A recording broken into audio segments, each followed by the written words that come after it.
Welcome to the Megacast. I'm Tyler Kieft in the studios of our flagship stations, 89.3 Lakes FM and Civic Center TV. You can find Civic Center TV on Comcast Channel 15 and AT&T Channel 99, where you'll also find us in the Birmingham Bloomfield area on Birmingham Area Municipal Access and on City Cable 15 in Southfield. Join us live on Channel 10 in Waterford every day on the Media Network of Waterford and live to tape on Channel 10 in Lake Orion and Orion Township on Orion Neighborhood Television, or as all the cool kids call it, ONTV. You can also find us on the radio in the Birmingham, Bloomfield, and Troy areas on the Biff Radio Network, 88.1 FM, the Biff, a service of the Bloomfield Hills School District. Find us online on our Facebook pages at Civic Center TV 15 and at Lakes FM, on our website at civiccentertv.com and on My Michigan TV or MyMy at mymytv.com. That's MYMITV.com, where you can also learn more about downloading their free apps for your smart TVs and your smartphones. Take Michigan content from My Michigan TV home with you each and every day and on the road all throughout the Great Lakes State and around the world. Michigan always is in your pocket with the My Michigan TV smartphone app for free. mymytv.com. All that information is on our website, civiccentertv.com/megacast, where you'll also find all of our programs on demand as well. Then let's head over to our news page, civiccentertv.com. Click on our local news link at the top of the page or in the left margin on the drop-down menu, depending on which device you're viewing our website at, where we have links to the most up-to-date information on COVID-19 from reliable and expert resources at the Centers for Disease Control and Prevention in Atlanta, Georgia, the Michigan Department of Health and Human Services in Lansing, Michigan, and the Oakland County Health Division, of course, in Pontiac, which will help you keep up to date on everything you need to know about the spread of COVID-19 in your community, precautionary tactics that you may or may not need to employ in your daily life, such as masking and distancing, as well as where you can get a vaccination or a booster shot or booster shots, should you be eligible and be in need of them. Also on our news page at civiccentertv.com, we feature articles from many journalistic outlets throughout the state of Michigan in order to keep you updated on COVID-19 and other stories making headlines in the Great Lakes State. Our top story today is from friend of the show, Dave Boucher. At the Detroit Free Press, Michigan GOP lawmakers want the Attorney General to investigate debunked claims in the Dinesh D'Souza film, 2,000 Mules. Called nonfiction, but it's fiction. A cohort of 17 Michigan House Republican lawmakers asked Michigan Attorney General Dana Nessel on Wednesday to launch criminal investigations into Secretary of State Jocelyn Benson, her staff, and others in relation to inaccurate allegations of voter fraud raised in the discredited film 2,000 Mules. Quote, as the top legal officer in the state of Michigan, you are tasked with the enforcement of our state's laws. You have a statutory obligation to investigate reported violations of the law, and we urge you to look into the new evidence brought forth in 2,000 Mules and to review the security of our elections, and close quote, reads a letter to Attorney General Dana Nessel signed by these 17 lawmakers. It does not indicate what quote-unquote new evidence is offered by the film, but it appears lawmakers want Nessel to investigate essentially the core tenet of the movie, allegations involving cell phone tracking technology that's been debunked by experts and numerous media outlets and recently was deemed quote-unquote singularly unimpressive by former Trump U.S. Attorney General Bill Barr. Tracy Wimmer, a Benson spokeswoman, blasted all requests as a clearly partisan ploy. Quote, the legislators who drafted and signed this letter are clearly desperate to profit politically and at the expense of the free and fair elections of all Michiganders, and close quote, said Wimmer. Quote, no legislator of integrity should cite 2,000 Mules as anything other than a shameful exercise in grift and misinformation, given that it has been entirely and thoroughly debunked by numerous nonpartisan sources and numerous Republicans, including most recently former U.S. Attorney William Barr, and no reliable evidence for its assertions has been presented to any law enforcement agency in the nation, and closed quote. An Attorney General Nessel's spokesperson did not say whether her office would embark on any new investigation. In a brief response to questions about the letter, Nessel spokesperson Lindsay McComel said, quote, any credible concerns should be reported first to local law enforcement, and closed quote. Nessel has repeatedly said she is investigating people who have spread misinformation about the 2020 election, and the Michigan State Police recently issued a series of warrants in relation to an inquiry involving people who allegedly gained improper access to voting equipment after the election. The call for the investigation originated with Representative Steve Sikora, a West Michigan conservative endorsed by former President Donald Trump, who's touted election conspiracies. A Sikora spokesperson did not immediately say whether the Three Rivers Republican has referred any allegations to other law enforcement agencies. A list of legislators who signed on to the request include at least two key representatives, State Representative Matt Hall, Republican from Comstock Township, and Matt Maddock, a Republican from Milford. One of these two is almost assuredly going to be the next Speaker of the House if Republicans retain control of the lower legislative chamber in the state of Michigan following this year's elections. Maddock, husband of Michigan Republican Party co-chair Michonne Maddock, is endorsed by Trump. In late 2020, Hall presided over a legislative hearing where ex-Trump campaign attorney Rudy Giuliani spread substantial misinformation about the election before calling on lawmakers to do something to give the state's 16 electoral votes to Trump instead of the person who won those electoral votes, which would be then President-elect Joseph R. Biden, who won the state by more than 154,000 votes. Their involvement may foreshadow how legislative leaders treat any allegations of election misconduct following the 2024 contest, when many expect Donald Trump to make another run at the White House. The film by conservative activist Dinesh D'Souza alleges 2,000 people referred to as quote-unquote mules ferried hundreds of thousands of forged absentee ballots to drop boxes in Michigan and other swing states in an effort to steal the election from Donald Trump. Many, from PolitiFact to Reuters to the Associated Press, have debunked these allegations. Some note D'Souza's history of inaccurate claims, touting conspiracies, and previously pleading guilty to charges of campaign finance fraud. Surprise, surprise. Specific to the film, they highlight the implausibility of the claims of being able to use cell phone tracking data to indicate not only someone's location within inches, but also their intentions. Quote, "It is conspiracist thinking," in close quote, said Kenneth Mayer, a professor of political science at the University of Wisconsin-Madison, to PolitiFact. He continued on by saying, quote, "They are interpreting data that confirms their pre-existing conclusions. It's a zombie claim. No matter how many times you kill it, it keeps coming back," end closed quote. A National Public Radio fact check noted that, quote, D'Souza himself had acknowledged the film does not show any person on camera going to multiple drop boxes, end closed quote. So the only evidence to corroborate the allegations is the cell phone tracking data. The GOP lawmakers list other allegations they say have gone unreviewed by Dana Nessel. Those include the following. One, Benson's office using federal COVID-19 aid money to send absentee ballot applications to every registered voter in the state. Two, her office telling local election clerks to presume the validity of signatures on absentee ballot envelopes. Three, an alleged refusal to comply with the Freedom of Information Act requests by local organizations. Absentee ballot applications are readily available online, and plenty of Michigan organizations, including both major political parties, sent out applications ahead of the 2020 election. Secretary of State Benson cited several factors after sending out the applications in the spring of 2020. It was the first statewide election where any Michigan voter could use an absentee ballot for any reason, and the raging COVID-19 pandemic had many concerned about standing around lots of other people into crowded polling places on Election Day across the state. After Benson's decision, Trump incorrectly suggested that she had sent actual absentee ballots to every voter, which has never happened in any election, at least by protocol. The claim spurred months of misinformation about absentee ballots in the state. While legislative critics have argued voters getting multiple applications may have also led to fraud, the idea that Benson and her staff committed a crime in relation to mailing these applications is a new allegation. The focus on Benson's advice to clerks on signatures is not new, although Whitmer called the lawmakers' assertions misleading.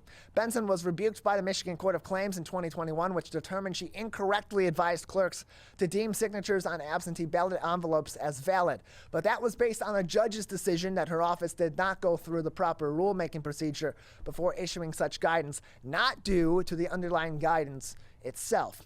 Whitmer notes clerks were told to presume that they were valid, quote, but rejecting it if it differed sufficiently from the signature on the qualified voter file, and closed quote.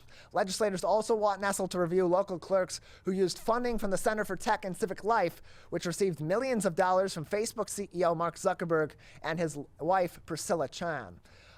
Democratic and Republican clerks received grant funds from the group to purchase a personal protective equipment, pay election workers, and cover other expenses during the 2020 election. More information from that article, including the full list of lawmakers who had supported this letter being sent to Attorney General Dana Nessel, with other linked supporting information and background information that led to this request, can be found from that Detroit Free Press article from Dave Boucher on our website, civiccentertv.com/local-news. Finally, making headlines on our local news page from Bridge, Michigan's Tracy Moriello, Governor Whitmer has okayed financial literacy classes in Michigan high schools. Soon, every high school graduate in Michigan will be taught how to write a check, budget their money, invest their savings, and manage their credit. Governor Whitmer on Thursday signed a bill into law requiring students to take half a credit in personal finance classes to graduate high school.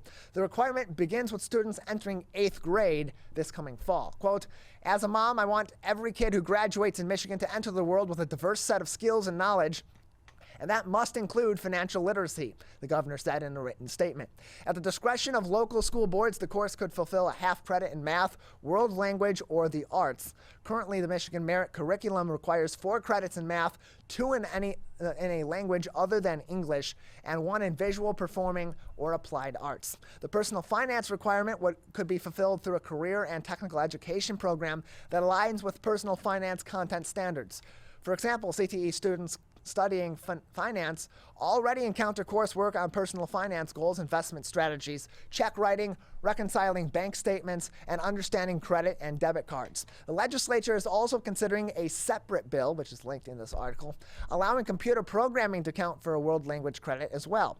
Both measures have strong backing from business groups that say they're interested in a more skilled workforce. Quote, "As an industry, we see the value and impact knowledge of personal finance basics can have on a future borrower and consumer," said Patty Corkery, president and CEO of Michigan Credit Union and affiliates. The curriculum requirement would prepare students for success in both careers and life, says Rick Baker, president and CEO of the Grand Rapids Chamber of Commerce. Quote, "Too many young adults are unprepared when it comes to making major life decisions. This legislation will give students the opportunity to learn and develop these skills early," end closed quote.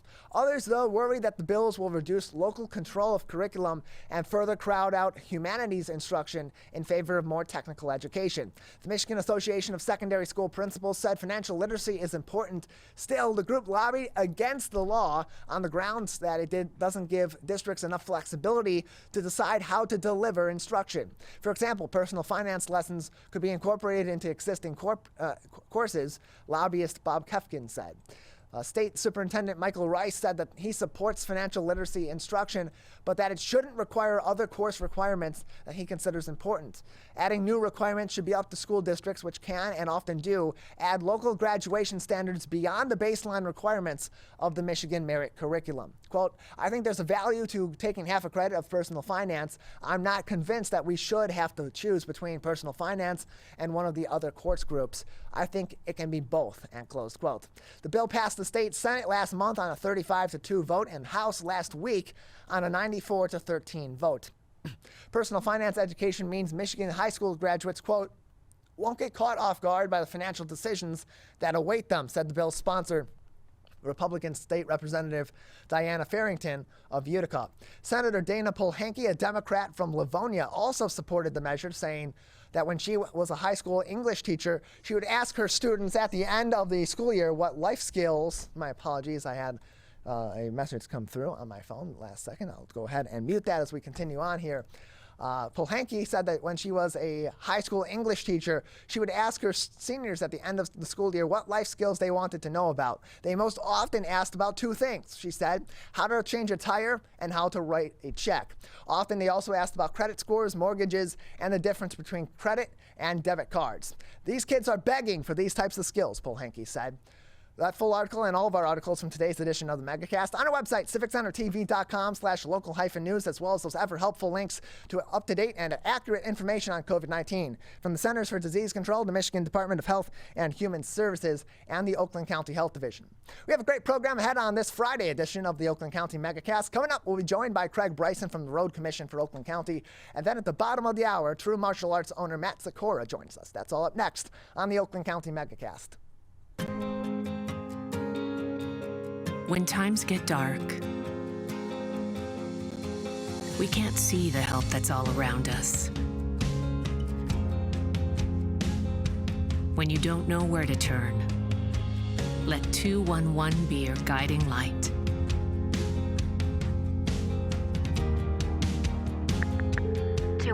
How can I help you?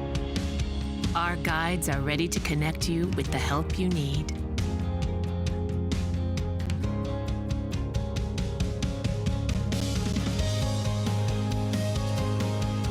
For help with food, healthcare, mental health, and other resources, call 211 or visit 211.org. 211. Get connected, get help.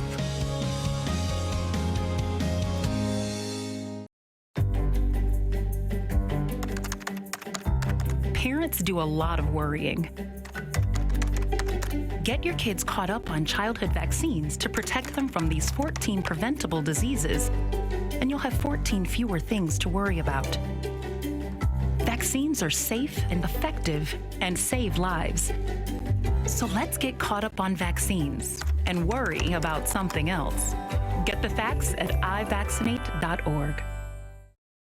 We may come from different organizations, But we work together to protect the Huron River for everyone. Most of the pollution that goes into our rivers is carried by rainwater that flows off of roads, parking lots, and rooftops. the leaves and bark of a single tree can retain a surprising amount of rainwater. Depending on its size and species, it could be 100 gallons or more. It is estimated that an urban forest can reduce annual runoff by up to 7%. Here's one thing that we know can help keep our water clean. Plant a tree. Plant a tree. Plant a tree. There's one water, and it's ours to protect.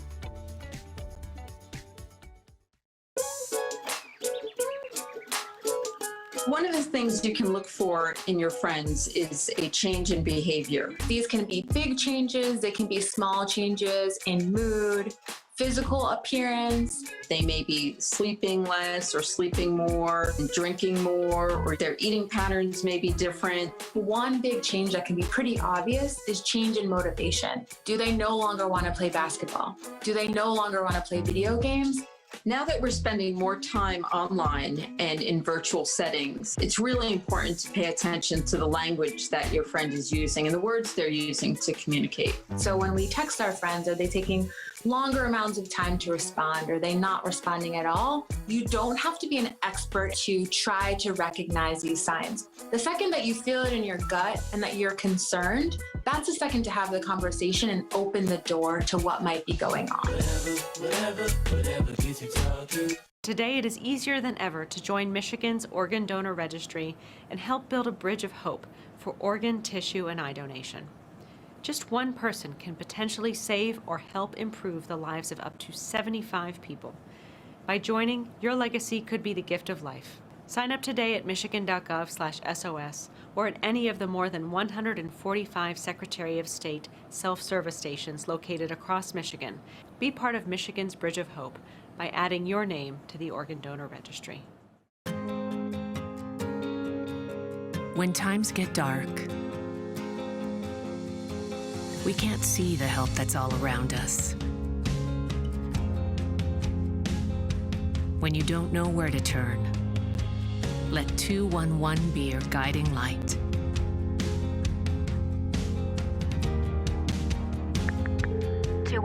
How can I help you? Our guides are ready to connect you with the help you need.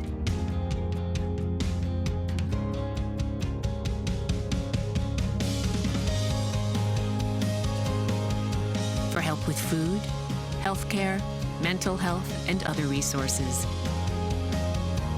call 211 or visit 211.org. 211. Get connected, get help.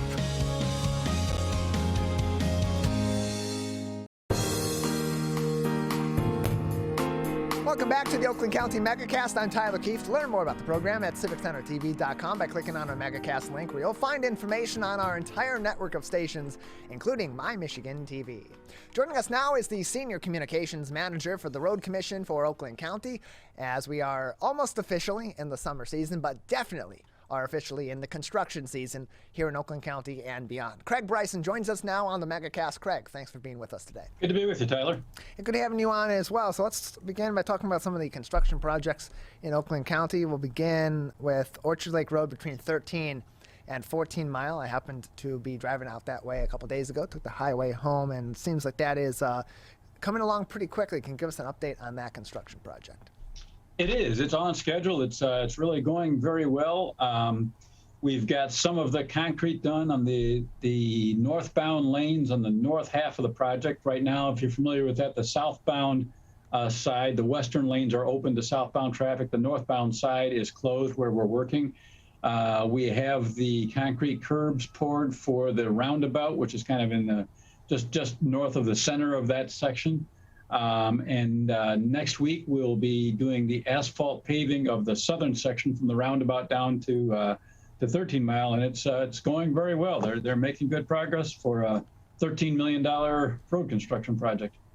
We're joined by Craig Bryson. He is the Senior Communications Manager at the Road Commission for Oakland County. And previously, when we've had you on, we've talked about at that point, the discussions on potential plans for Orchard Lake Road between Middle Belt and Old Telegraph, affecting parts of West Bloomfield, Kiko Harbor, Sylvan Lake, and beyond. What exactly will be done with that section of roadway? Is there a plan that is definitively in place, and when will that begin? It's in place. It's bid. It's happening. It's going to start actually in a couple of weeks on June 20th. So that project is going ahead. It's mainly a resurfacing project, but there's a section of that portion of the road that has 4 lanes, 2 lanes on either side. We're going to widen that section to 5 lanes with a continuous center left turn lane, as there are on each end of the segment. That's a much safer format. The road will remain open. 1 lane in each direction will remain open throughout the project. I'll do a few other changes too, improving the pedestrian crosswalks, improving the traffic signals, removing the center island at Pontiac Street. So that's a good project, and it's coming up soon. And then other places in Oakland County, closer to my area of Oakland County, in the Novi-Wixom area, there's some lane closures on Grand River Avenue. I've experienced that. I've been out there a few times very recently, and been right there with those lane closures. Can you talk about those? Why are those going on? How long can drivers in the Novi and Wixom area expect those lane closures to affect their commutes and their drive around town? Yeah, we've received a number of questions about those. That's concrete slab replacement work, where we're taking out the greatly deteriorated slabs of concrete, not redoing the whole road, but just the bad concrete slabs and replacing them. A lot of people asking why we're doing that at the same time MDOT is working on I-96. And the answer is we didn't have the money to do it last year. We got some funding to do it this year, so we're doing it this year. The I-96 project is a 3-year-long project. So if we didn't do it this year and we didn't want to do it at the same time as the MDOT project, we have to wait another 3 years, and those concrete slabs would not last that long. Additionally, we wanted to get it done as early in the I-96 work as possible, because that's obviously an alternative route to I-96. They're making good progress there. We've got about another month or so. They should be done about mid-July on that. The last couple of weeks were a little bit tougher than normal because we had to take up 2 lanes in some places. They're replacing the slabs in 1 lane at a time, but when they're pouring the concrete truck has to come into the next lane over, so they have to close 2 lanes. Once the concrete is poured, they just have to block off the lane where the new concrete is and let it cure. It takes about a week for it to cure, so there'll be times when you see no work going on, but the lane is still closed. That's because the concrete is still curing. So again, making good progress there. Another month or so, and we'll be out of there. We're joined by Craig Bryson. He is the Senior Communications Manager at the Road Commission for Oakland County, joining us on the Michigan Megacast. More information can be found on road projects throughout Oakland County by visiting the website at rcocweb.org. That's rcocweb.org for more information on construction projects in Oakland County and other information from the Road Commission for Oakland County. Other projects include resurfacing Also going on Maple Road between Coolidge and DeQuinder, and then maybe road closures are also happening. Parts of Independence Township Road improvement millage projects as well. Can you talk about those and the County Road Commission's involvement in those projects? Yeah, the Maple Road project was originally only scheduled to go to Rochester Road. And actually right now we're kind of waiting to absolutely confirm that it'll go to DeQuinder. We'd like it to go to DeQuinder. We've got some additional funding to extend it. The question is whether or not the contractor who is already contracted to do the project can facilitate doing the expanded project. So that remains to be seen. But that's a major resurfacing project as well. The Maybe Road projects, we're doing about 4.5 miles of resurfacing of Maybe Road in Independence Township. Right now, the section from Clintonville east to the county, to the township line is closed and being resurfaced. The section from Clintonville west to Dixie Highway will start on June 13th. That is not going to be a closure, but because it's a 2-lane road, or parts of it are 2-lane road, there'll be lane closures and there will be delays there. But again, once we get done with all of that, there'll be 4.5 miles of brand new pavement all across Maybe Road in most of Independence Township. And that, by the way, is largely due to courtesy of the Independence Township road millage that the voters supported there. So great use of local road funding. So a couple more places in the area around our studio here at our flagship on the Megacast network at Civic Center TV. Places that I'm frequently around on a daily basis all throughout the week include Pontiac Trail by Haggerty and Green Lake Road. Pontiac Trail's been undergoing construction. It's been several weeks now, especially right around Haggerty. I've noticed that one lane is closed and the other lane is open only to local traffic, not to through traffic. So what's going on there? What's the status of Pontiac Trail, and how much further does that project have to be before drivers can expect to have Pontiac Trail fully reopened? That's also a major resurfacing project between Haggerty and Green Lake, as you mentioned. That's a fall completion date. That is proceeding well. The next big step in that people will notice is we're going to have to close the intersection of Green Lake and Pontiac Trail. So right now, Green Lake is opened north of Pontiac Trail because we're going to resurface the intersection and extend the Green Lake southbound right turn lane a bit. That intersection itself will have to be closed for about a month. We're expecting that to start around June 20th. Right now, we're trying to work out, make sure we can ensure access to the senior living facility that's on the south side of Pontiac Trail right at that intersection, but tentatively planning to close the intersection June 20th for about a month. Then the whole thing will be done later in the fall. Again, real nice section of brand new pavement there. We're extending some turn lanes on Pontiac Trail as well, extending the merge lane for eastbound Pontiac Trail right at Haggerty where you turn onto Pontiac Trail. So some safety improvements there as well. We're joined by Craig Bryson. He is the Senior Communications Manager at the Road Commission for Oakland County with us on the Megacast. More information on rcocweb.org. Follow along with all of these construction projects through the county at rcocweb.com. Lastly, in the greater West Bloomfield area, Walnut Lake Road between Haggerty and Halstead. Now, that is a dirt road. There's been some discussions about road improvements over there. Is that road going to end up being paved, or are there other improvements to the dirt road that are going to be made? At this point, it is not scheduled to be paved. That may be something that happens in the future. There are discussions, but that's a longer-term discussion. Right now, we're just doing a couple days worth of gravel road stabilization. That'll happen over the weekend.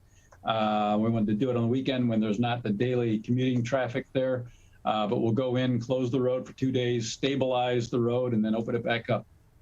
More information, again, rcocweb.org for more info from the Road Commission for Oakland County. And it recently issued a press release that had statistics showing the number of fatalities on the roads in Oakland County have gone down, which bucks a national trend where the opposite, of course, is occurring. What do you see as some of the pivotal reasons that Oakland County roads have been statistically safer than the national average as of late? Great question, and that's been the case, by the way, for decades now. It was not always the case, and back in the 60s and early 70s, it was just the opposite. But starting at that point, this agency made a very specific commitment to focus everything on safety. So everything we do is now guided by safety. Project selection, project design, maintenance operations, everything we do is guided first and foremost by the consideration of safety to the roads.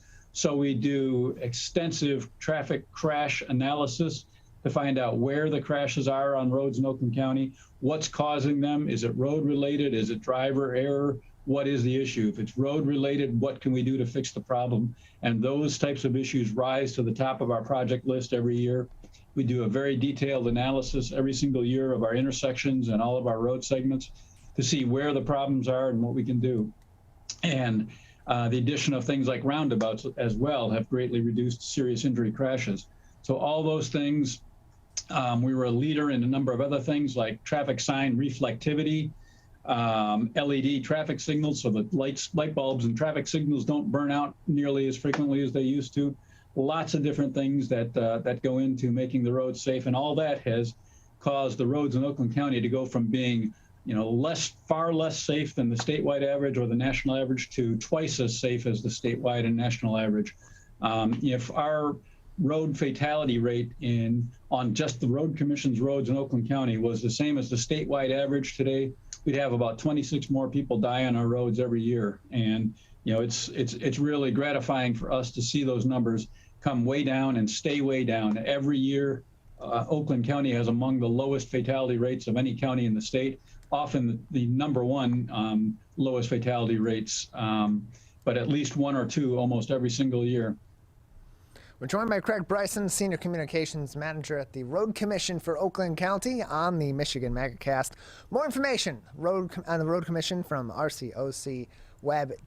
That's rcocweb.org to keep up to date on all of their ongoing and future construction projects and find more information. So as we talk about all these construction projects, we talk about, of course, road safety in Oakland County. We should also speak about safe driving, particularly in these construction zones. Craig, on this note, any advice to our audience or reminders about driving safely in these construction zones and how that safe driving ultimately affects the quality of this construction and, of course, the efficiency? Absolutely. That's a huge issue for us. Obviously, we want all of our employees and all of our contractors' employees to go home to their families every night.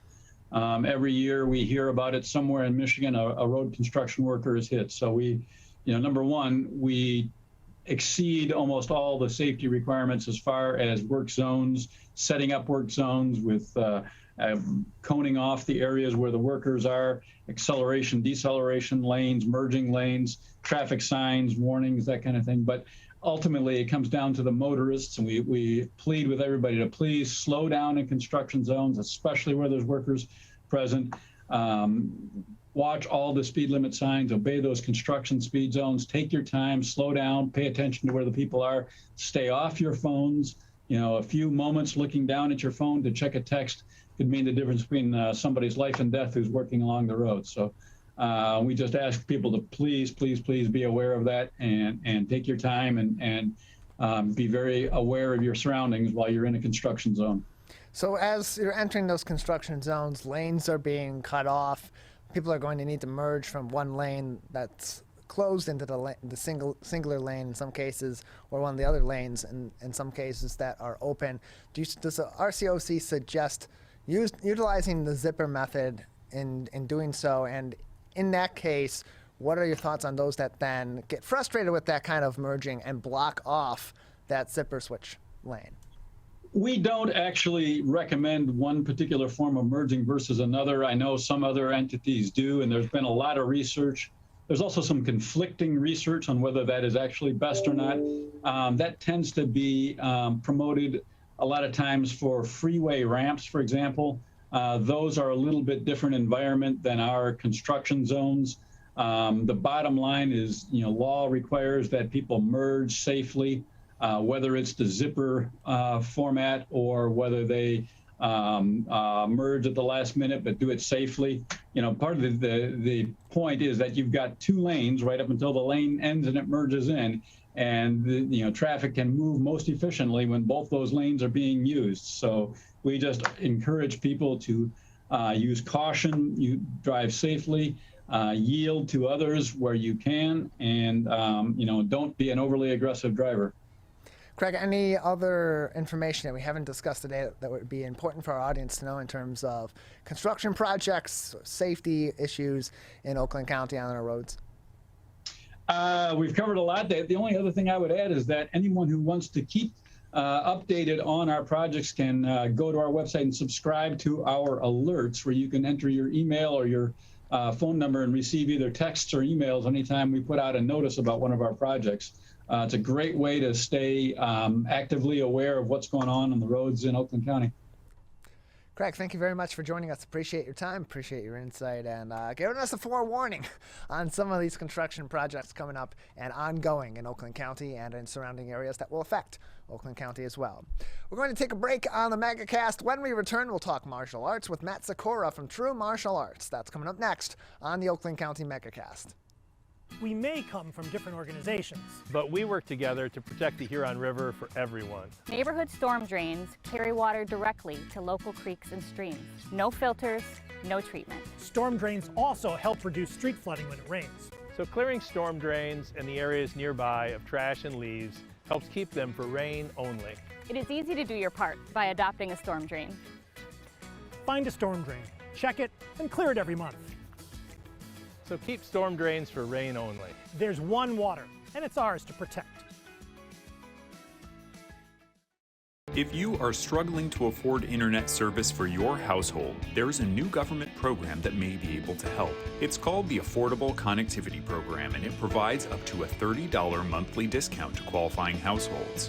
Find more information about the program, including if you qualify and how to enroll, at fcc.gov/ACP, or call toll-free at 877-384-2575. That's 877-384-2575. The Greater West Bloomfield Cable Communications Commission has more information. Visit gwbcable.org. We as Michiganders feel connected to this resource in a way that I think is really powerful. Conservation starts with a caring, committed community. For me, it's peaceful to have a relationship with the river. Every single one of us has a role to make sure that those waterways stay safe and healthy, being careful about what goes down the storm drain. Just even eliminating some of your single-use plastic makes a difference. There's one water, and it's ours to protect.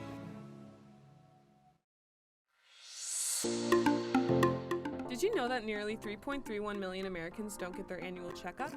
Going to the doctor regularly is extremely important and is a crucial factor in maintaining good health. Make sure you are visiting your local doctor often and telling them about any health concerns you have. For more information, contact your local healthcare provider. This message is brought to you by WBHS Digital Media Arts Program and 89.3 Lakes FM.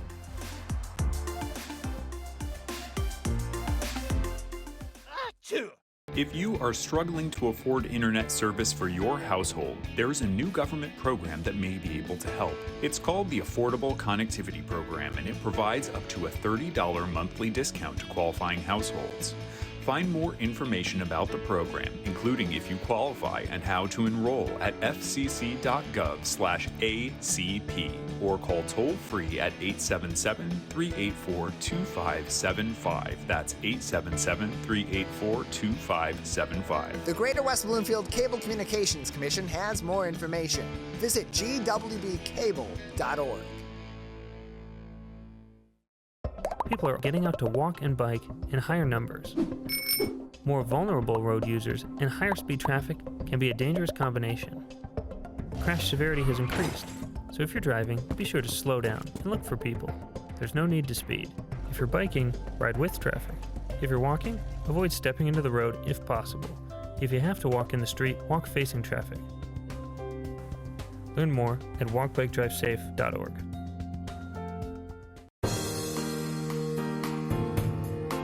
Welcome back to the Oakland County Megacast. I'm Tyler Kieft. Learn more about the program by visiting our website at civiccentertv.com/megacast, where you'll find information on our entire network of stations, including My Michigan TV. Joining us now on the program is the True Martial Arts owner, Matt Sikora, whose business you can find in the Orchard Mall in West Bloomfield Township. Matt, thanks for being with us today.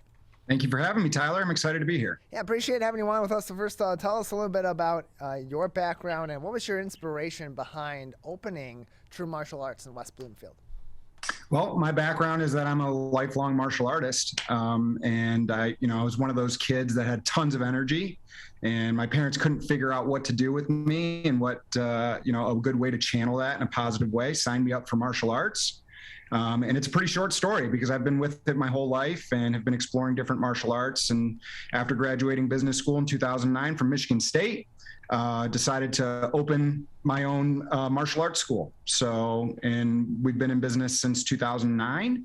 And like you said, we're located inside the Orchard Mall in West Bloomfield. And love the opportunity to work with kids and adults and show them all the different benefits that martial arts has to offer them. So Matt, business school can be a grind. You're also the co-owner of Sikora Law Firm, so I imagine also the legal profession is also quite the grind. How does martial arts help you in those career fields as well, and as a business owner, to center yourself and maintain this focus in so many different areas that have similarities but also a lot of differences? Yeah, I have a lot of the same challenges that today's families have between finding the balance between being a dad and a husband and a martial arts instructor and a business owner and all the things that come along with being a business owner, which sometimes means being a plumber or an electrician, a painter, or whatever the needs are at the moment. So martial arts has just been a foundation for my success, I believe, in the sense that it has given me the tools that I need to stay focused, stay disciplined. It's taught me about hard work. It's taught me about setting goals and achieving them and reaching for higher goals. So it's definitely permeated all the different aspects of my life and given me a way to really channel my energy and stay in shape and be at my best so that I can help others be at their best. So then what drew you to teaching martial arts? It's one thing to learn it, it's one thing to develop that passion yourself, but to teach it to other people, what drives you in that sense? Passion. When I see people have breakthroughs in their martial arts training where something clicks for them, whether that be in a physical way, a mental way, or it just impacts their life in a positive way, it just motivates me and energizes me as I see them, experience some of the things that I've experienced. And I love hearing from parents and families and the adults in our program about the ways that martial arts has impacted their life and how they, found themselves on a path that they never would have expected. And so it supercharges me, right? So my passion for martial arts is definitely separate from my passion for teaching martial arts, which is kind of my second love, I guess. We're joined by Matt Sikora. He is the owner and chief instructor at True Martial Arts, located in the Orchard Mall in West Bloomfield Township, just off of Maple Road and Orchard Lake in West Bloomfield. You can find more information by visiting their website at bloomfieldmartialarts.com. That's bloomfieldmartialarts.com for more information, or call them at 248-706-0000. That's 248-706-0000 for more information. Matt, what are some surprises that students and their parents, for those that are kids that are getting training from you, what are some of the surprises they have about the benefits that they end up finding from practicing martial arts? I think that if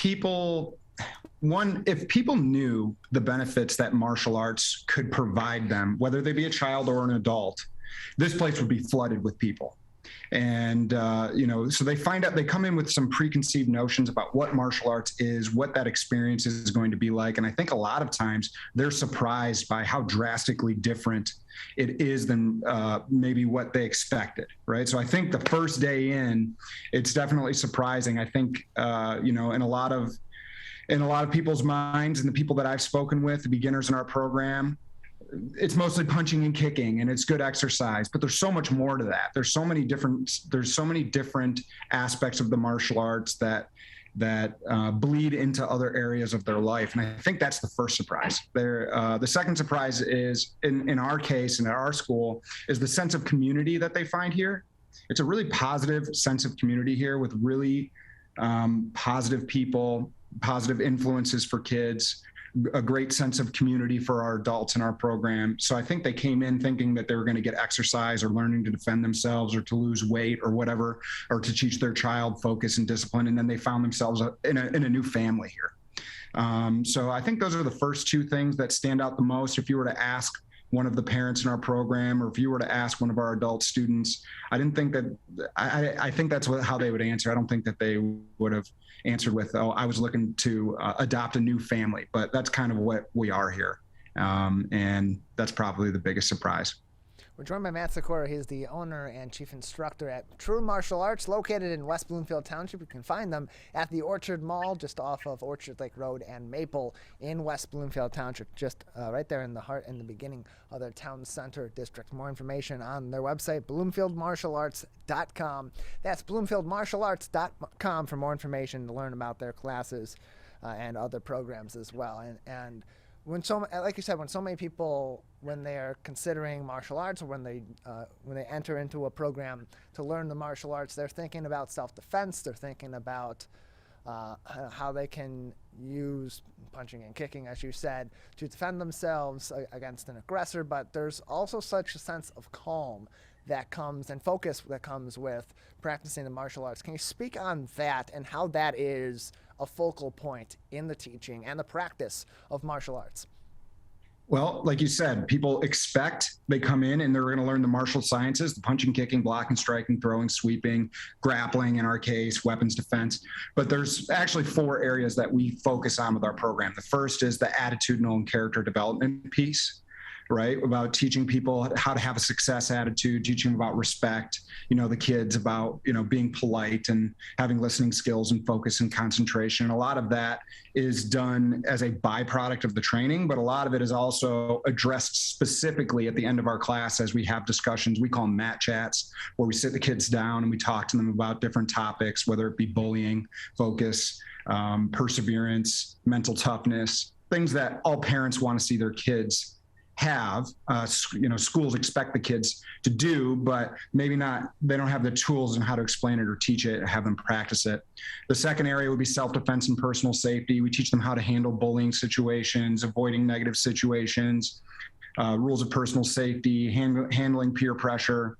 And then the third area that we focus on is the athletics, health, and fitness, right? So they're getting physical fitness, balance, agility, coordination, dexterity, flexibility, strength, endurance, all things that, translate to becoming good athletes. And of course, like I mentioned first, the martial sciences.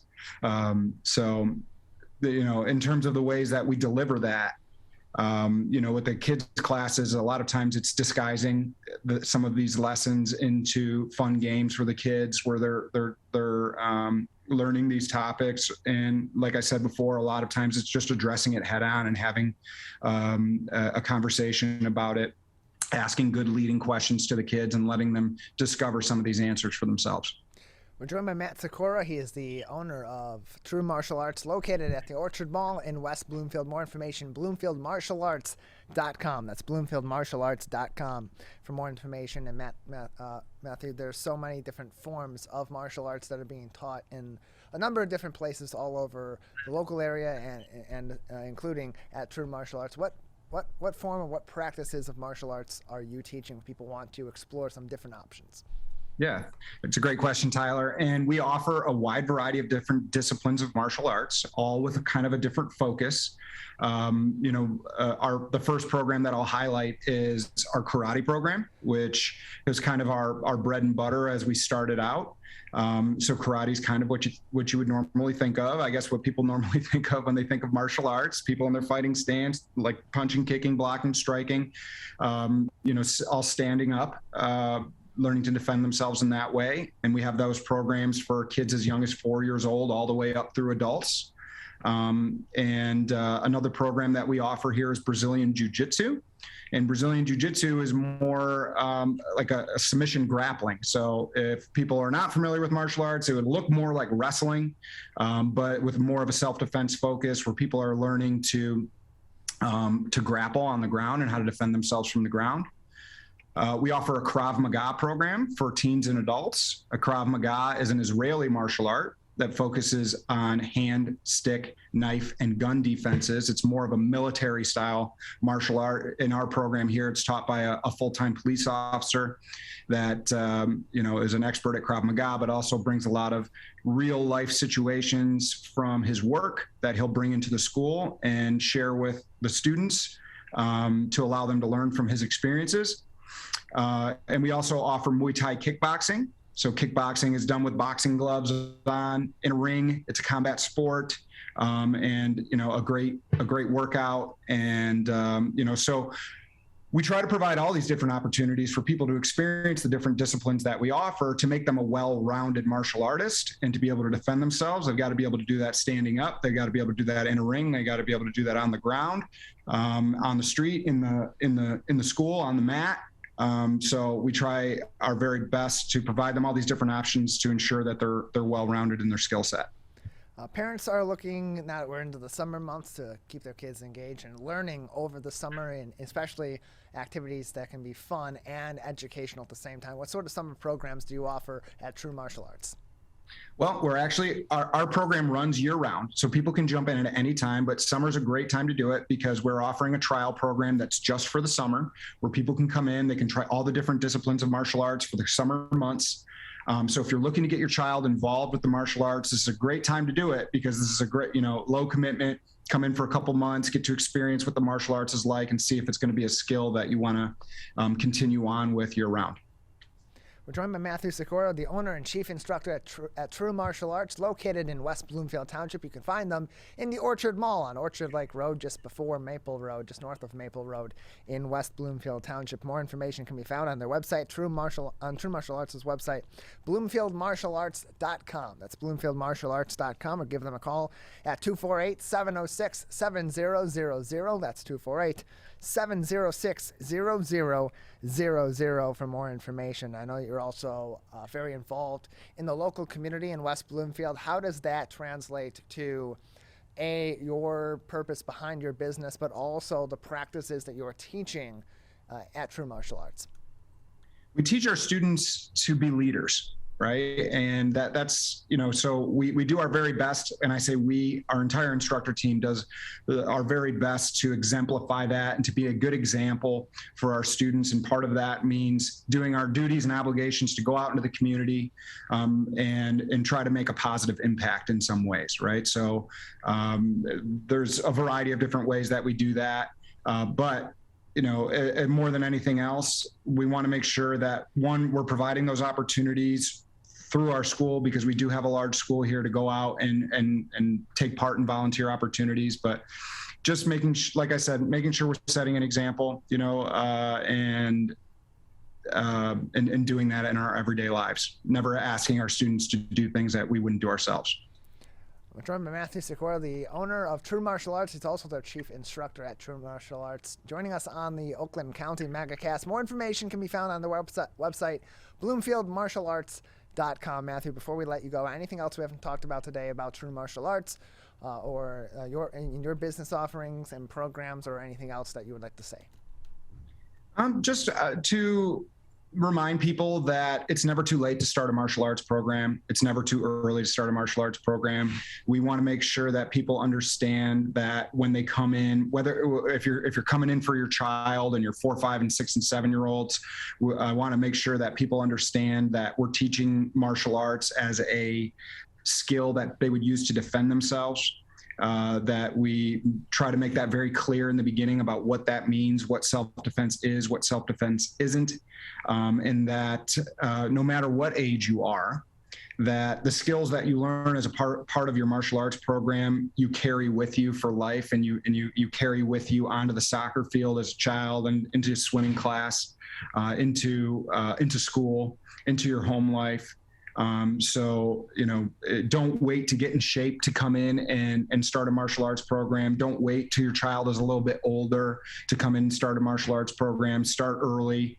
I think most people, especially the adults in our program, always say the same thing. Man, I wish I would have started this 20 years ago. In closing, I think that when people come to visit us, they'll see very quickly that this is a ego-free environment, or at least we aspire to be that way. And you'll be welcomed here with open arms. So definitely come on in, and we'd love to see you in class.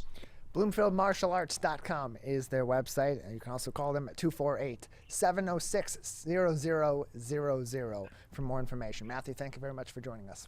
Tyler, it was a pleasure. Thank you. Appreciate it. You can find more information again on their website, BloomfieldMartialArts.com.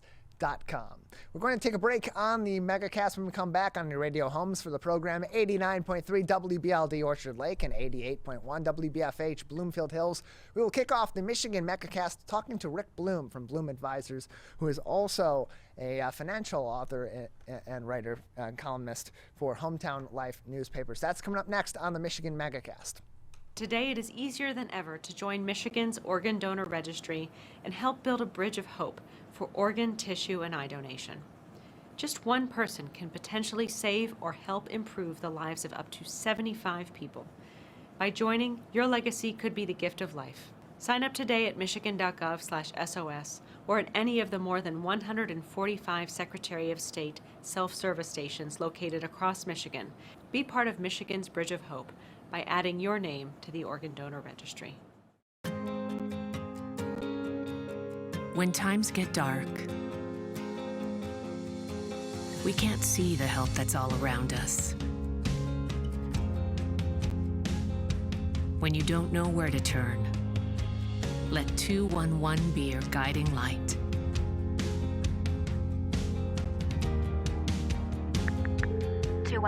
How can I help you? Our guides are ready to connect you with the help you need.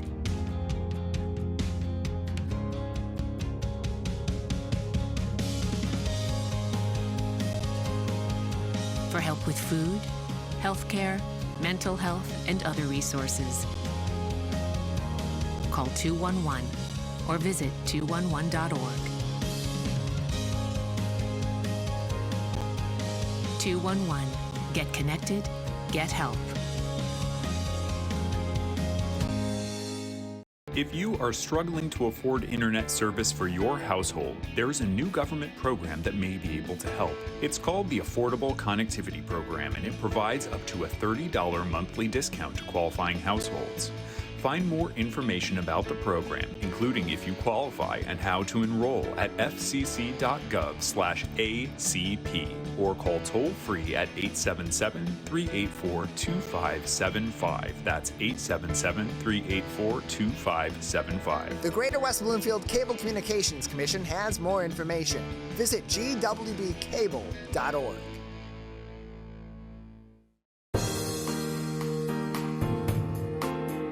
Welcome to the Michigan Megacast. I'm Tyler Kieft. To learn more about the program by visiting our website at civiccentertv.com and clicking on our Megacast link, where you'll find more information on all of our partnering stations, including My Michigan TV. And if you go there, click on the My Michigan TV link, it'll take you to mymytv.com, where you can learn more information about all their original programming, including the Michigan Megacast, Lado Live, as well as Larry and Ronnie Live, and download their free apps for your smartphones and your smart TVs, so you can enjoy My Michigan TV at home on your smart TV and anywhere in Michigan and all around the world. Michigan is always in your pocket with the free My Michigan TV app for your smartphone. Joining us now on the program is Rick Bloom from Bloom Advisors. He is a financial advisor and also a financial columnist for Hometown Life newspapers, and he joins us now on the Michigan Megacast as inflation is through the roof, as gas prices continue to rise, and families and individuals are concerned about how they can protect their paycheck as we may be heading into a looming recession. Rick, thank you very much for joining us today.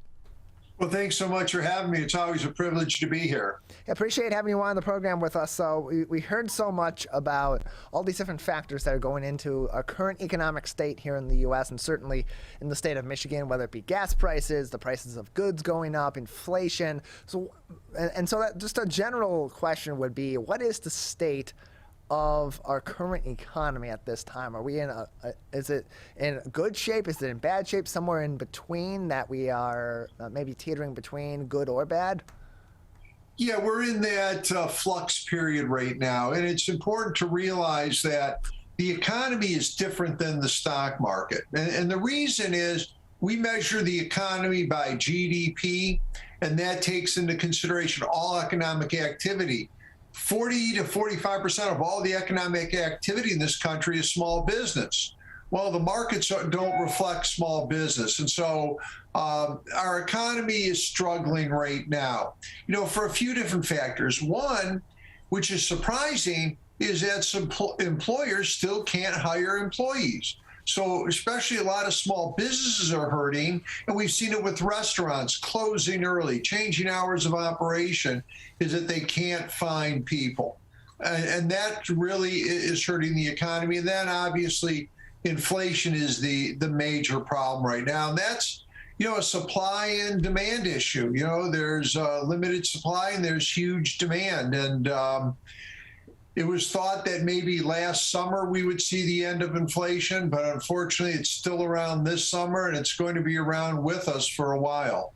As inflation continues to amount and it continues to have its impact on our economy and on the markets for various goods and items and services, how does it then take a greater toll on the economy, the longer that it is in such full effect as it is right now? Well, you take a small business, for example, that doesn't have a lot of cushion. So what happens is they now, especially like with the employment situation, they have to raise their salaries and their wages they're paying their people, which takes away from the profits of the owner. The other aspect is raising prices, which we've seen a lot of small businesses do. And that causes your and I expenses to go up. We've also seen inflation, like you call it shrink inflation. You go to the grocery store and you would buy a bag a year or two ago, it was much bigger than the same bag today, even though the cost has gone up. So we see inflation in a variety of different ways, but the bottom line, it's a supply and demand issue. And when we have high inflation, it really does affect small businesses, which is the lifeblood of our economy, more adversely than it does affect large businesses.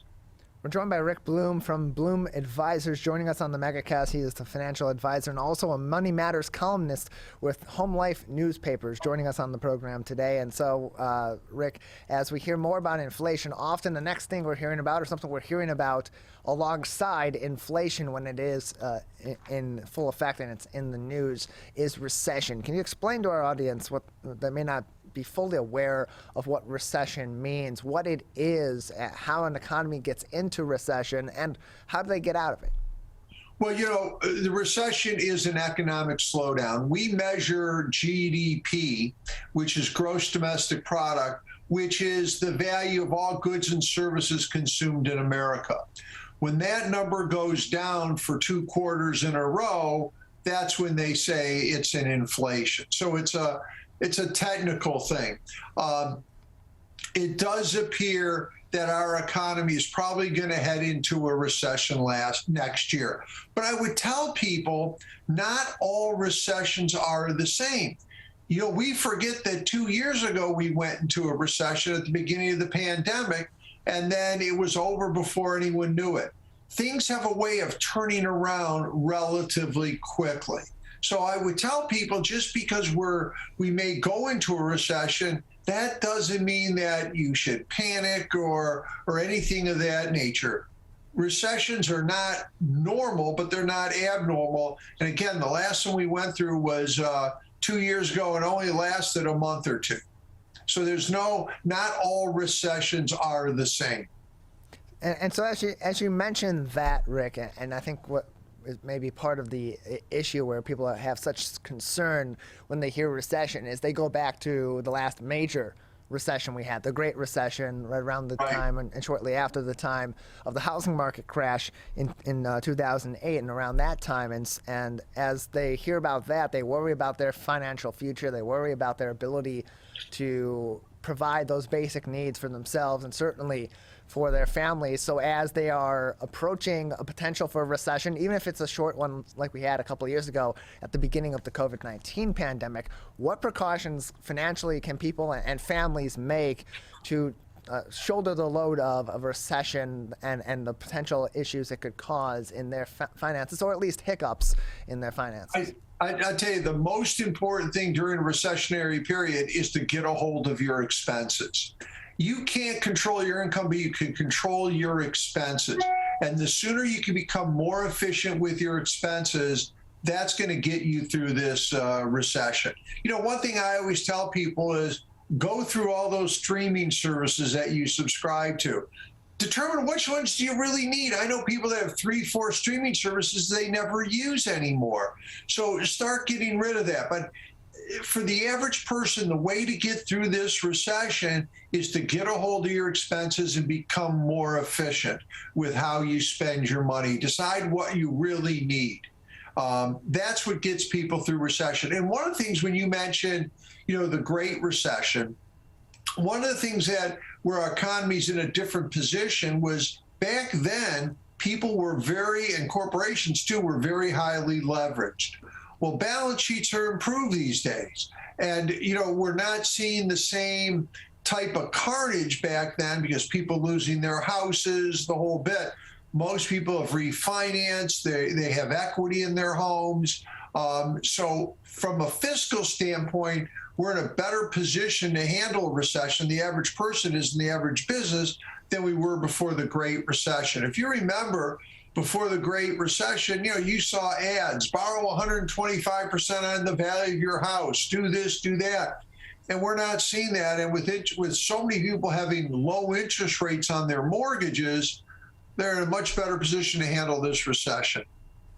We're joined by Rick Bloom from Bloom Advisors. He's also a Money Matters columnist with Hometown Life magazine, newspapers as well. You can learn more information by visiting his website at bloomadvisors.com. That's bloomadvisors.com for more information, or visit hometownlife.com to read his Money Matters columns as well. And earlier, Rick, you had mentioned that when we're analyzing the strength of an economy, there's a difference between the economy and the stock market, and the strength of one may not be equal to the strength of the other, or it could be in some cases. And look at the stock market; it's been down a lot this year.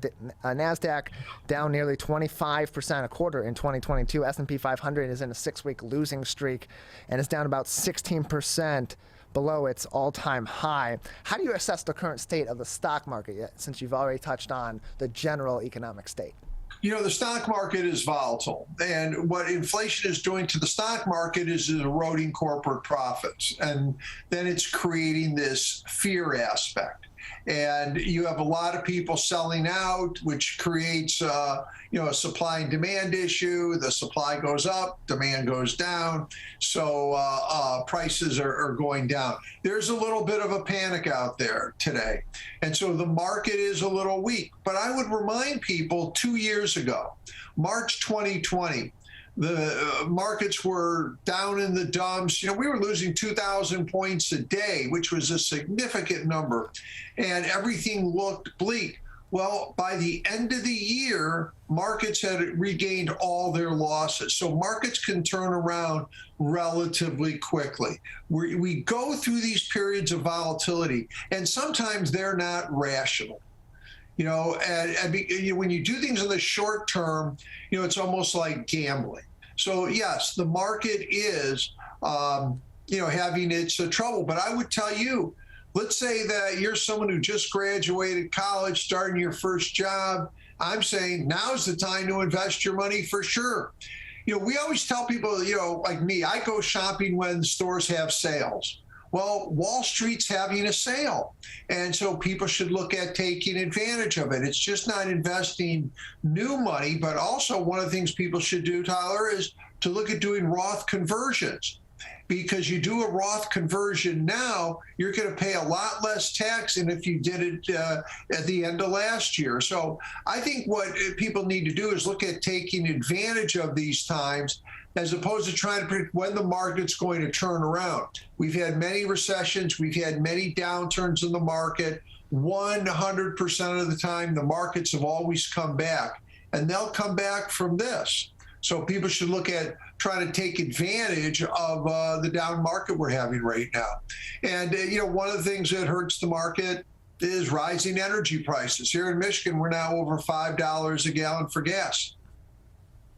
We're joined by Rick Bloom from Bloom Advisors with us on the Michigan Megacast. You talk about the market volatility, the ups and the downs. It certainly has that. And then you look at certain aspects of the market, and when they have those big boom periods, you think about, okay, when is this momentum going to turn in the opposite direction, if not just simply correcting itself? And when you think about that, I look at the cryptocurrency market and how much of a sense of momentum it got in the last several years. Now it's starting to seem like it's correcting itself and having a little bit of a downturn that's affecting investors, particularly younger investors who got into cryptocurrency investments. Can you talk about the state of that market and give any tips to those that may be already investing or invested in cryptocurrency or interested in investing in cryptocurrency about the differences between strategizing for that market versus the general traditional, so to speak, stock market? First of all, I would tell you that cryptocurrency is pure speculation as opposed to investing in stocks. And so you have to look at it as a much greater risk. It's a brand new investment. Most people have no understanding how it works. I tell the great majority of investors they ought to avoid things like Bitcoins and cryptocurrency. They're very difficult to understand. I mean, at one point we had Bitcoins over 60,000, and now it's down to in the 20,000. So they're very volatile. I generally tell investors to avoid it, especially the small guy. And one thing that you've run into with a lot of younger people, they've made a mistake, is they bought crypto, but they bought it on margin and they financed it. And I'm not a big fan of financing investments. I think that's, more like gambling. If I had like a Bitcoin, I wouldn't be selling it now because I think it's it's pretty low right now, and it'll eventually come back. But you have to have a long-term horizon. And there's so many things that could change with cryptocurrency, such as what is the government going to do? Are they going to have government regulations that can really hurt it? And the other thing people have to realize when they use crypto is there are certain tax issues that have to be reported to the IRS. And so you have to make sure that you comply with those IRS rules because it's not considered a currency for IRS purposes, which means every time you trade a Bitcoin, you're going to have to, report it. But I would tell most people they ought to avoid it. I have a firm belief, Tyler, that you should only invest in things that you understand. And I would tell you the great majority of people, even who deal with Bitcoins, don't understand it. So the average guy ought to avoid it because I don't think they have a chance of really making money on it. And that's what you want to do as an investor. We're joined by Rick Bloom. He is a financial advisor with Bloom Advisors, and you can also view his Money Matters articles on Hometown Life newspapers as well. View those at hometownlifenewspapers.com. That's hometownlife.com for those articles, or bloomadvisors.com for more information on Rick and his team over at Bloom Advisors. Lastly, Rick, as money gets tighter, as people are cutting expenses, they're trying to maintain their lifestyle. Oftentimes, that means they're either going to be considering borrowing money, or they're going to move some of those expenses from paying in cash or paying with their with debit to paying with credit, and slowly but surely paying those things off. In that case, our credit card companies, when we have uncertain economic times like this, are they big winners in this? Is this something that's good for these companies, at least financially, in the short term? It is good for them for short term because people are going to carry more balances in their charge cards. It is not good for consumers. I always believe that you should never use your charge card to finance a purchase. It should be used for convenience purposes only. So I would tell people, you run that charge card should be the last thing. I'd even rather take out, home equity loans that are going to be much more affordable. You're talking about the average charge card at 18.5%.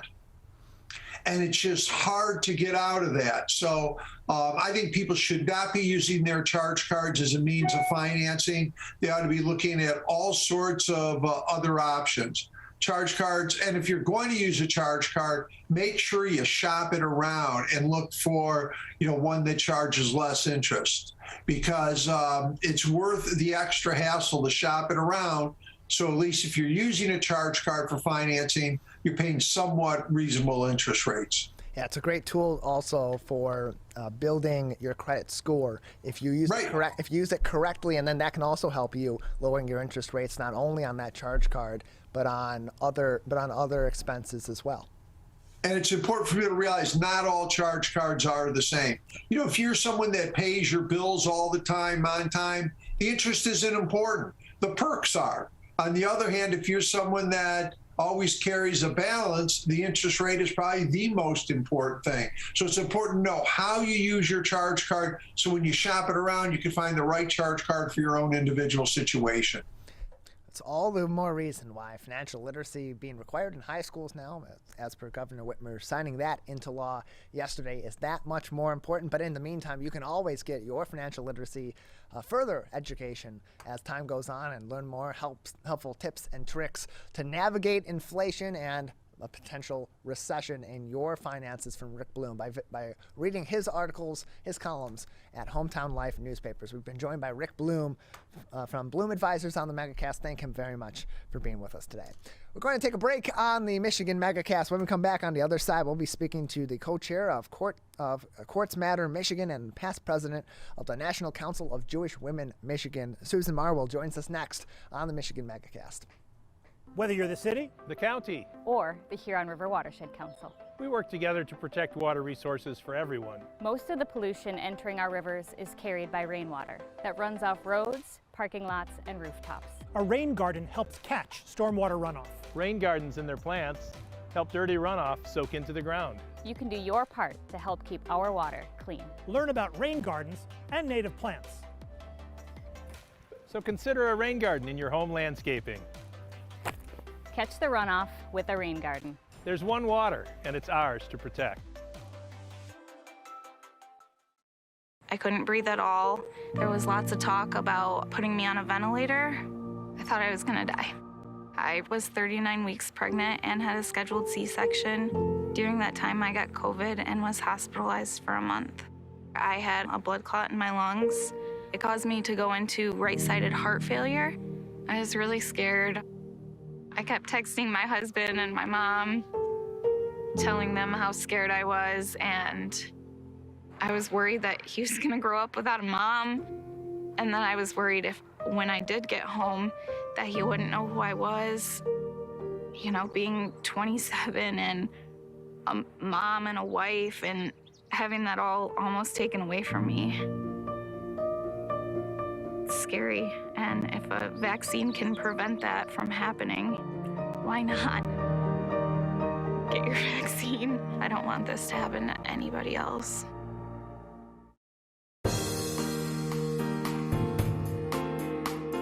Welcome back to the Michigan Megacast. I'm Tyler Kieft. Learn more about our program by visiting our website, civiccentertv.com/megacast, where you'll find more information on all of our partnering stations, including My Michigan TV, otherwise known as My. Joining us now is Susan Marwil. She is the past president of the National Council of Jewish Women Michigan and is currently the co-chair of Courts Matter Michigan, joining us on the Michigan Megacast. Susan, thank you very much for being with us today. Thank you so much for having me. Appreciate having you on. So you are, as we mentioned, you are the co-chair of Courts Matter Michigan. Can you start off by telling us about that organization, what it advocates for, and your role with them? Sure. Courts Matter Michigan is a nonpartisan coalition of diverse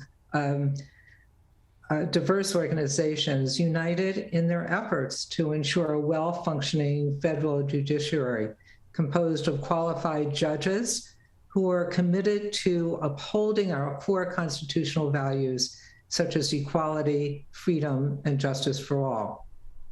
The federal judiciary is a vital part of our system of checks and balances, defending American rights.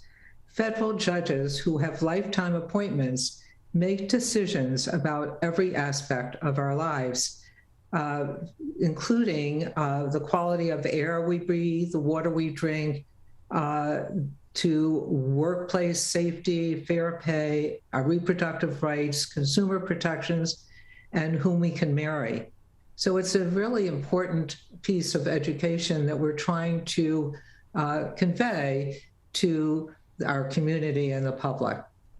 And then, so what are some of the purposes behind Courts Matter Michigan, some of the efforts that they are making to maintain the sanctity of that federal court? What are they advocating for statewide, and what are they fighting for at the federal level to maintain the purpose, the very important purpose of those federal courts in maintaining our republic? So I'm not sure, can you just repeat your question? Yeah, what sort of advocacy is this organization doing, or what sort of steps is your organization taking to fulfill that mission, fulfill that purpose of Courts Matter Michigan? Yes, so we've gathered a group of organizations in our community to support our educational process. We have about 18 different organizations with us. And what we've done is to present information about the courts to them, how the federal courts are made up, the consistency, how the judges are appointed, the whole process. So we educate our coalition partners to go out and then educate their partners. And their groups. In addition, we send to them a weekly update of what happens on the Hill, what is happening in the courts, who are the judges who are being appointed, to what positions are they being appointed, what their qualifications are. We also ask them to support us, to support those judges that are being appointed, if those judges are the judges who are going to support the issues that they care about. And we encourage them to reach out to their senators. We give them information on how to do that, and let their voices be heard in that way. And we hear so often, Susan, the phrase elections matter, and especially when it comes to the federal courts, they really do, because at the state level, a lot of these higher courts are elected positions. They are term-limited positions, or at least termed positions that you have to be reelected to. At the federal level, they are appointed by the executive, often by the President of the United States, which means that these elections, those elected officials we put into office, are critical in deciding who's going to be on these federal courts, and who maybe then at the high executive level on the federal side is going to be appointed to fill spots on the Supreme Court as well, which is why it's interesting that you and your former organization, the organization you used to be the president of, the National Council of Jewish Women Michigan, and Courts Matter, are going to be holding an educational initiative to promote voting and how it relates to the judicial system. Can you tell us about this seminar, what people can learn about the importance of voting in the courts from this initiative? Right. Yes, it's an interesting combination that people don't really recognize, because, like you said, these federal judges are appointed for lifetime seats. And that's another aspect that the community is not all aware of that fact. But we're very excited about our new initiative. We are spearheading this new program. It's called Courts Matter to Voting Rights. And it is set to educate young people and others on the fundamental right to vote and the importance of voting, and then how it relates to the judicial system, which is what your question was.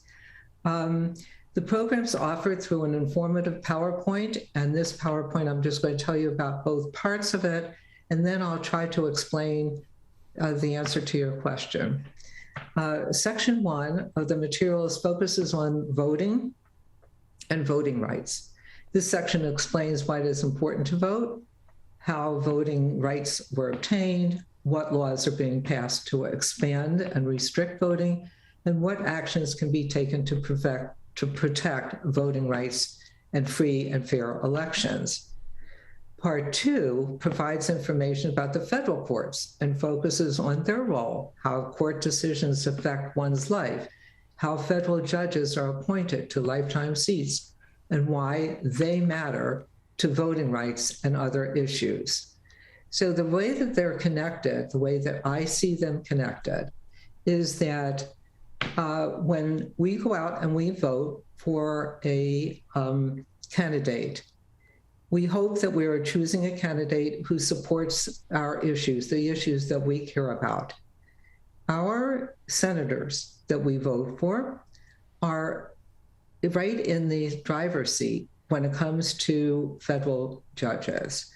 So it's really important who we vote for, because if we're voting for senators who do not support the issues that we care about, they are not going to support judges that are going to be on looking at things the way that we believe our needs are. And so that's the connection. And it's not just senators that we're talking about, but all of our representatives.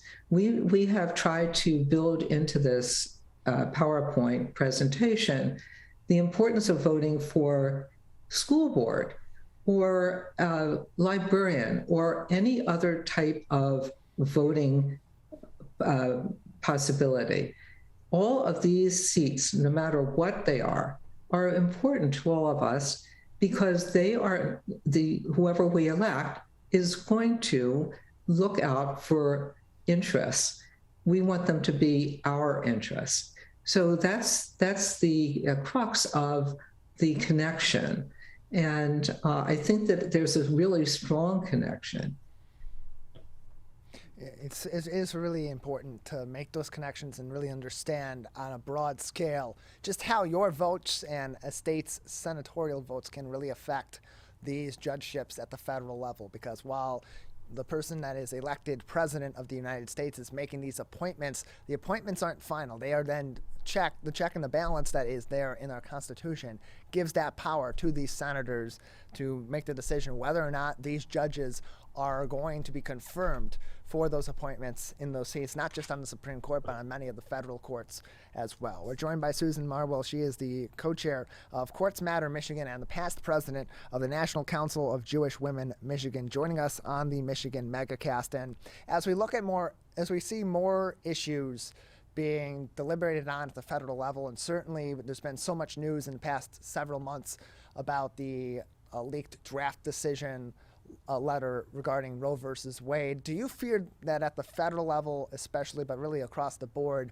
that our judgeships are becoming too political because they're intended to be apolitical positions, mostly because they are, as you mentioned earlier, lifetime appointments? Well, we're a nonprofit. We're a 501c3 organization, and we don't support political individuals. We support issues, and we're concerned about the issues and the decisions, especially, as you say, the recent decision by the Supreme Court.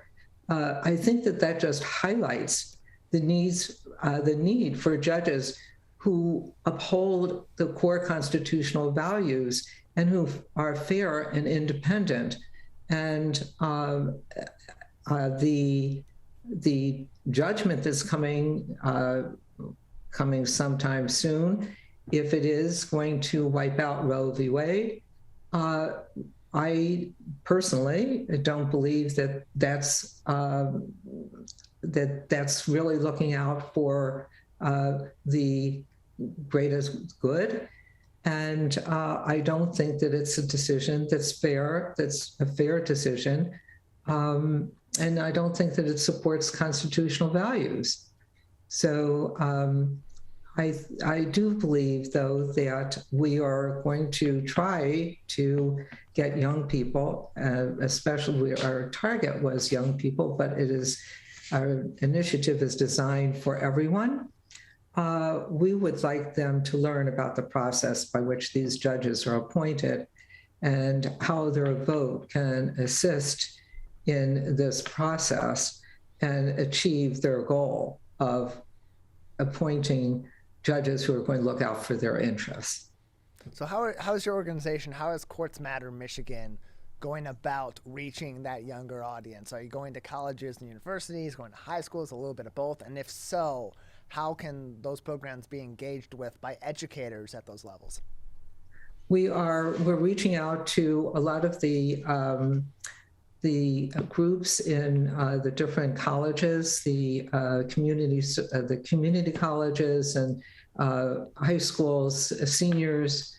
We are touching base with a superintendent of the schools to see if we, in the fall, before elections, can have this PowerPoint presentation presented.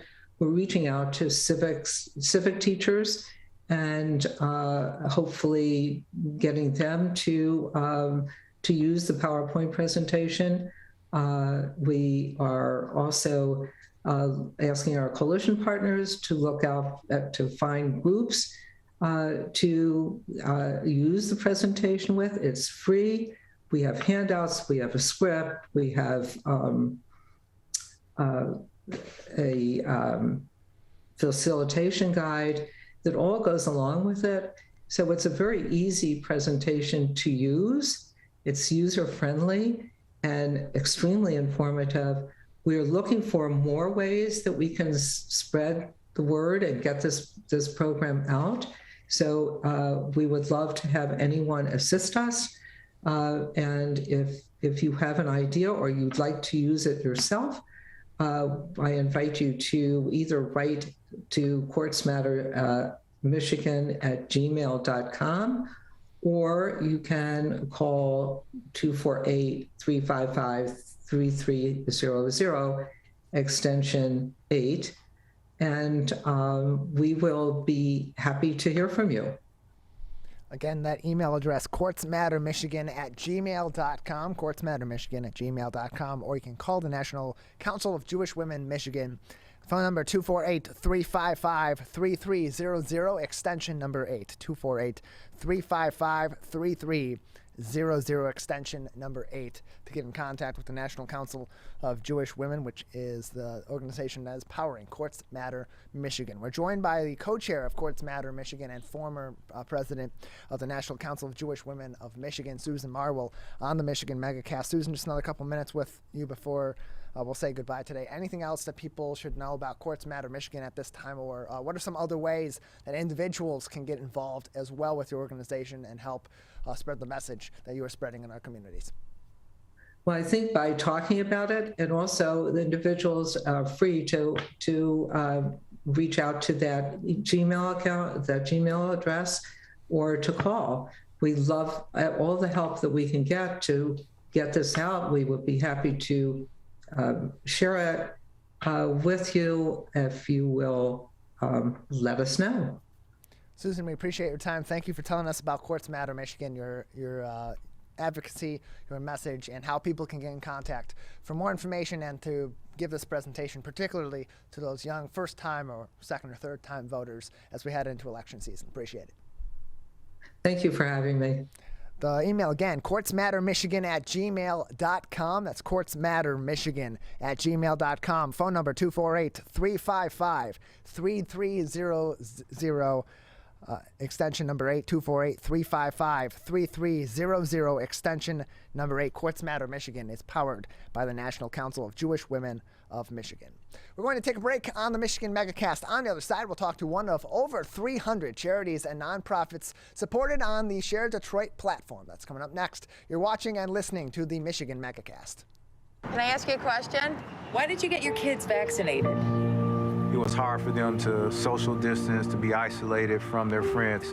I want them to get back to school and sports games. So as a pediatrician, I recommend the vaccine to everyone I know. Waze lost a former teammate and classmate who was only 20 years old. It's been a devastating year. We want to get back to normalcy. Our daughter is really looking forward to being with her friends, being a kid. It's the Great Lakes water. And so what people do ends up in our waterways. Flushable wipes are just evil. They should be thrown away. They're impossible to destroy, and they can cause significant problems. One of the main things when you're cooking is to not dump fats, oils, and greases down your drains. They stick to the sides of pipes, they stick to everything they come in contact with. Don't put it down the sink. There's one water, and it's ours to protect.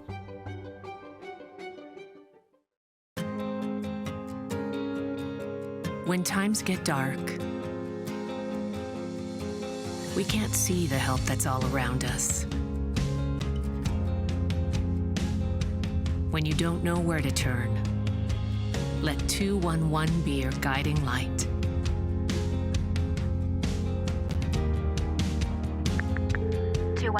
How can I help you? Our guides are ready to connect you with the help you need.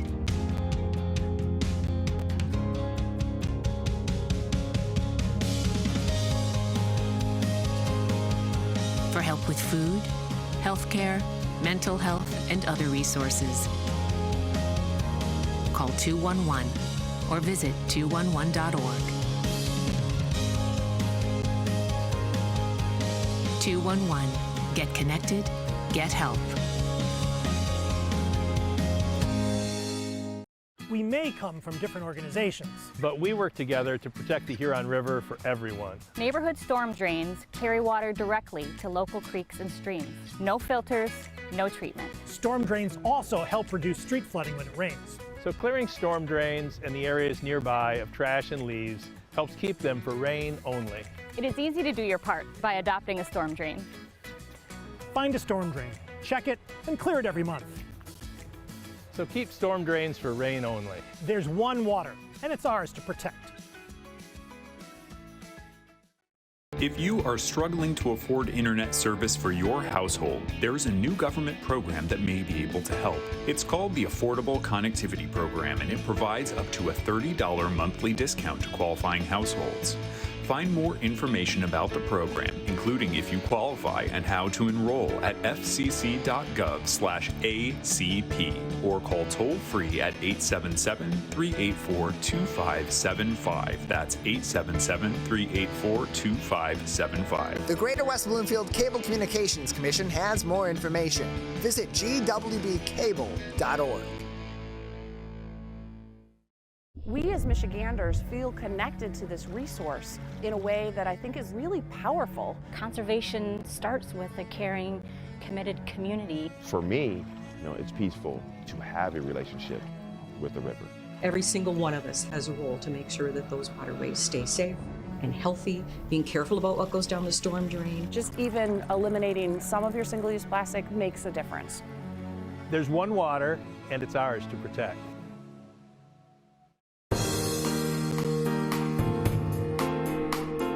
Welcome back to the Michigan Megacast. I'm Tyler Kieft. Learn more about the program by visiting our website at civiccentertv.com and clicking on our Megacast link, where you'll find information on all of our partnering stations, including My Michigan TV.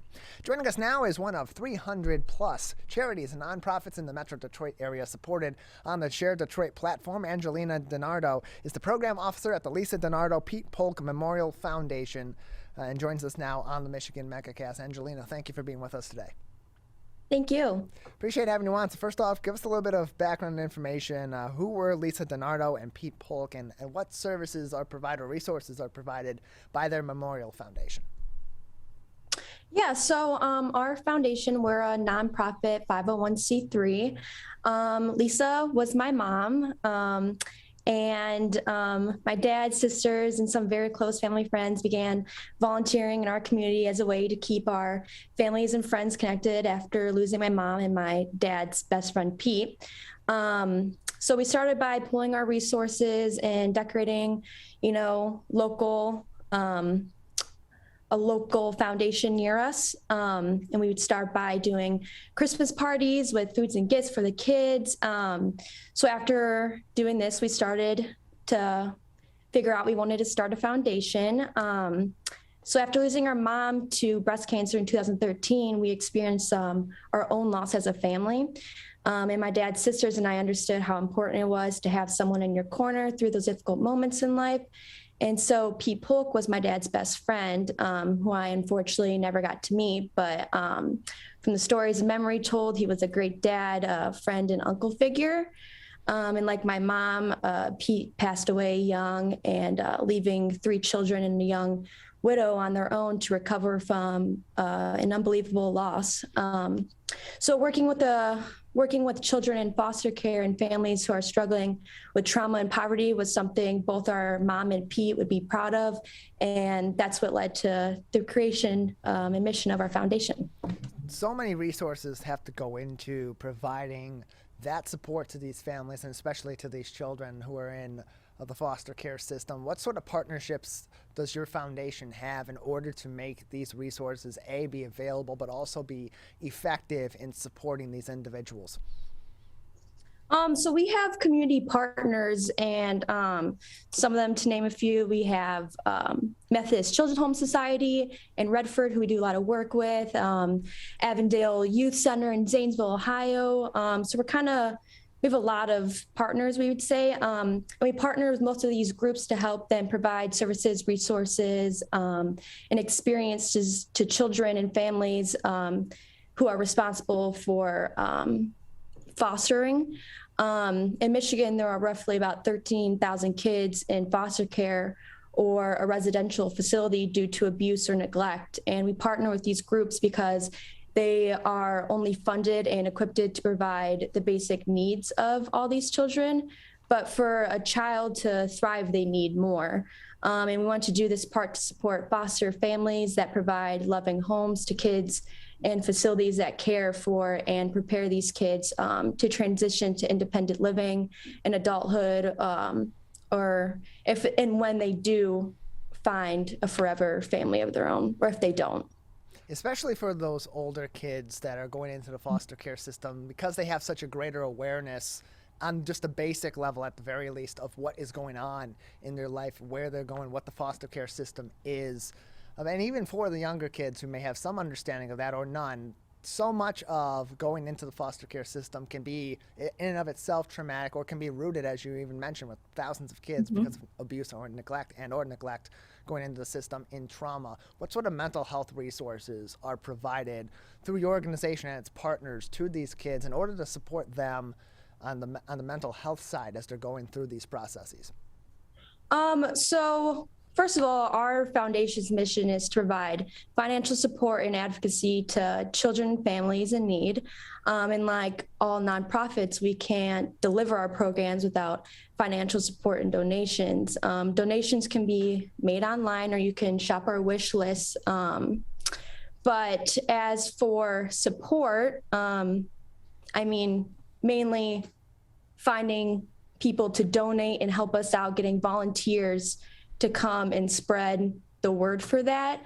We're also working on a building to help these kids who age out of the foster system, to give them support and lessons after, being aged out of the system. I have a 17-year-old sister, and when you get aged out of the system, you're kind of just thrown in to the world, not having knowing what to do. So we're working on an FLA building to help support these kids and get them the kind of support they need once they're leaving these facilities.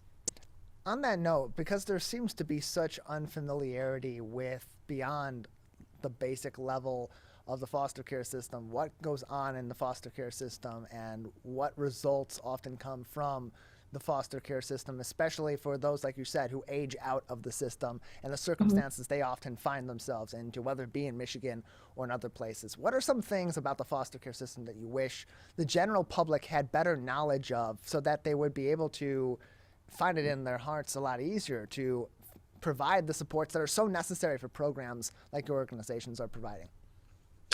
I think one of the most staggering facts that I learned over the last 3 years about the state of foster care in Michigan is that of March 2021, our state ranked dead last in the U.S. for positive outcomes for youth aging out of foster care.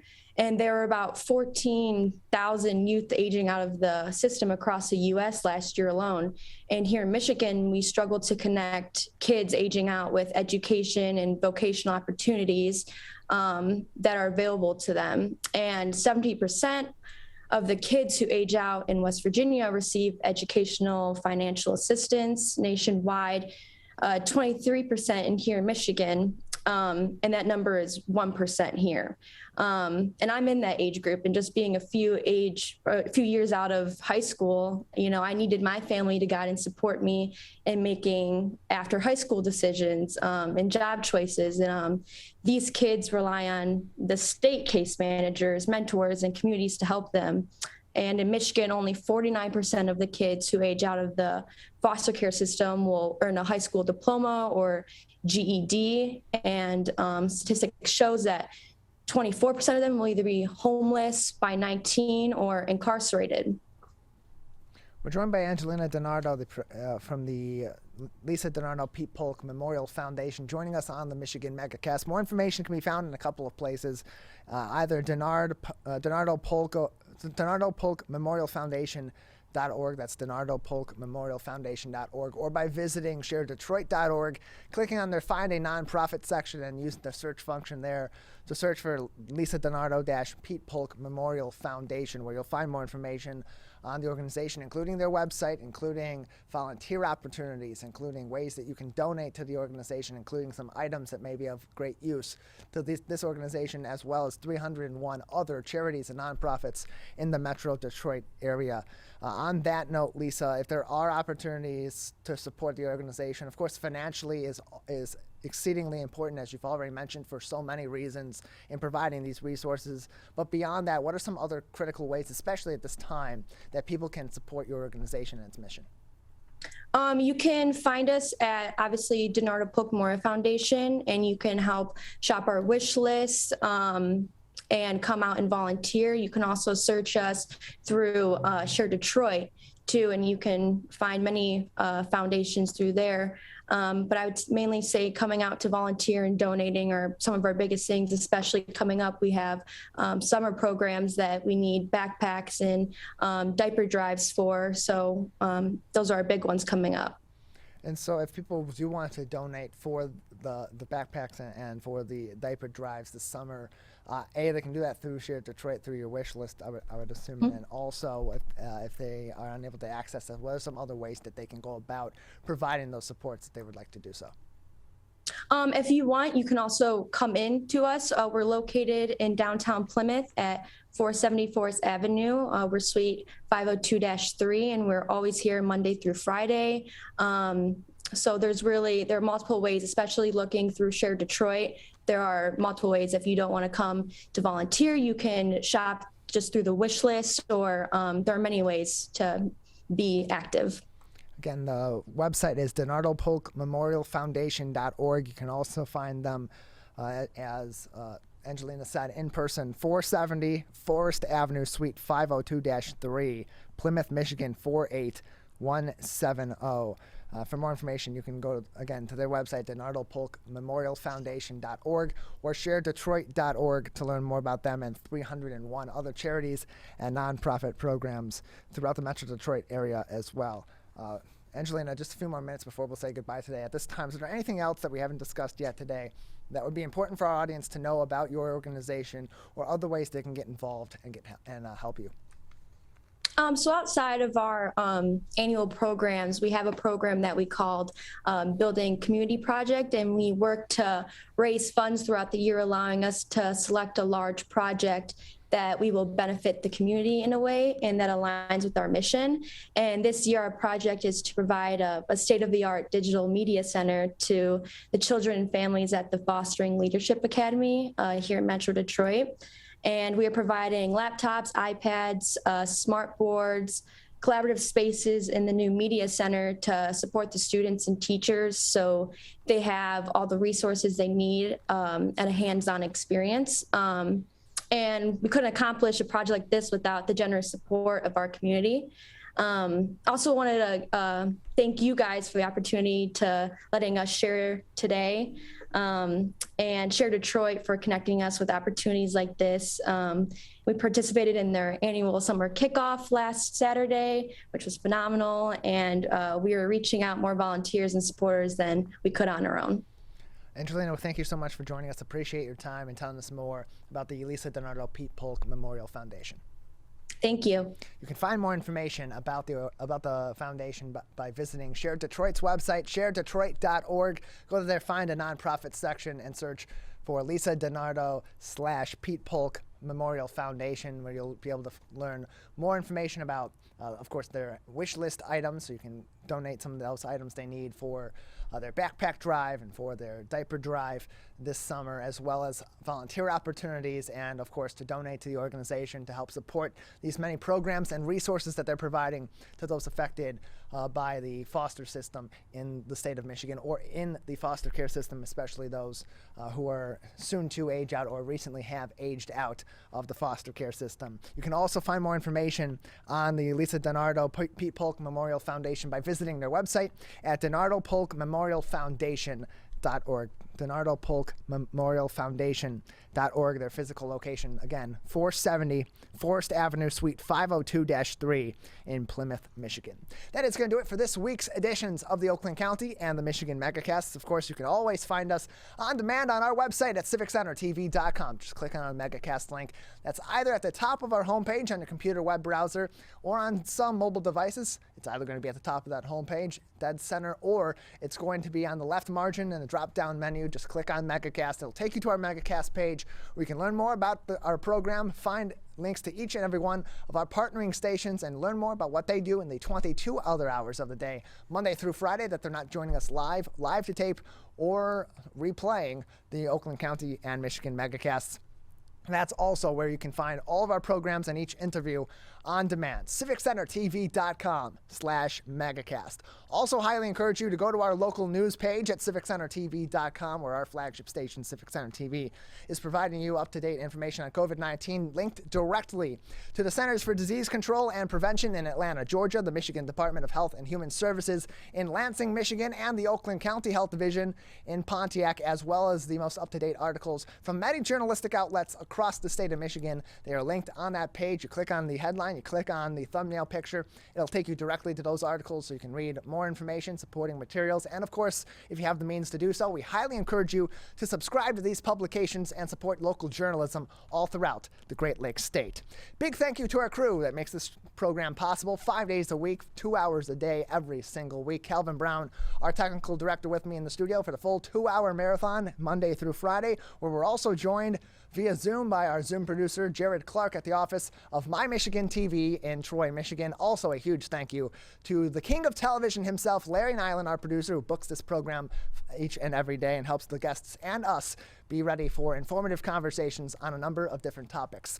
We'll return to regular programming on all of our partnering stations. On My is Steve Lato Live, followed by Larry and Ronnie Live. We will return on Monday with a new edition of the Megacast.